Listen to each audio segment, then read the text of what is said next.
ดแม่เก่าเป็นเมืองเส้นเยอะแม่เสียงการปล่อยเป็ดเอาเมื่อเล็กไล่สองคบนั้นเจ้าถึงแม่เจ้ากี่สุด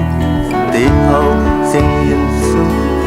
ติดเต็มความเป็นคนสามตัวน้องเล่ติดเอาความในดอกกี่สุดไม่เอาเมืองลีกึกบึนลีวนขอบหันขึ้นเป็นคนสั่งต้นหงเลเจ้าพระเมืองเส้นอีเฮาตามปานมือปนวันสิ้นเป็นคนอ่อนโหกึกบึนเสียงซื่อลือหลังมีพงเป็นหอคำเจ้าเมืองเส้นวีเฮา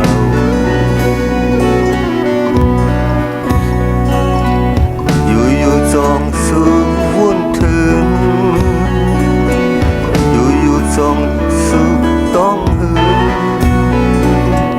เบิ่งสื่อลึกเบียงเส้นวีเฮา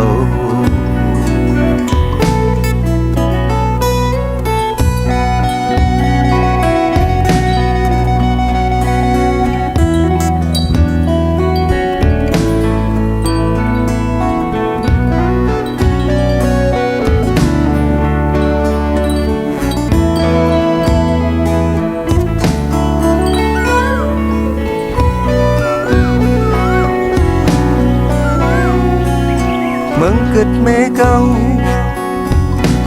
เป็นเมืองเส้นเยอะแม่เสียงการปล่อยเป็ดเอาเมื่อเล็กเลยสองคบนั้น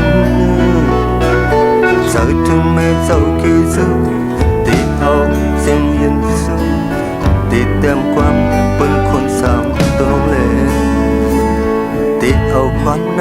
ดอกกี่สุดไม่เอา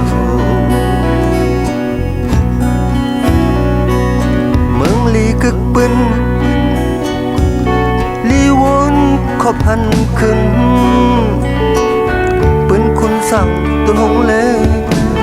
เจ้าพระเมืองเส้นวีเฮาตามปานเมื่อปนวันสิ้นเป็นคนอ่อนโหกึกบึนเสียงซื่อลือหลังมีพงเป็นหอคำเจ้าเมืองเส้นวีเฮา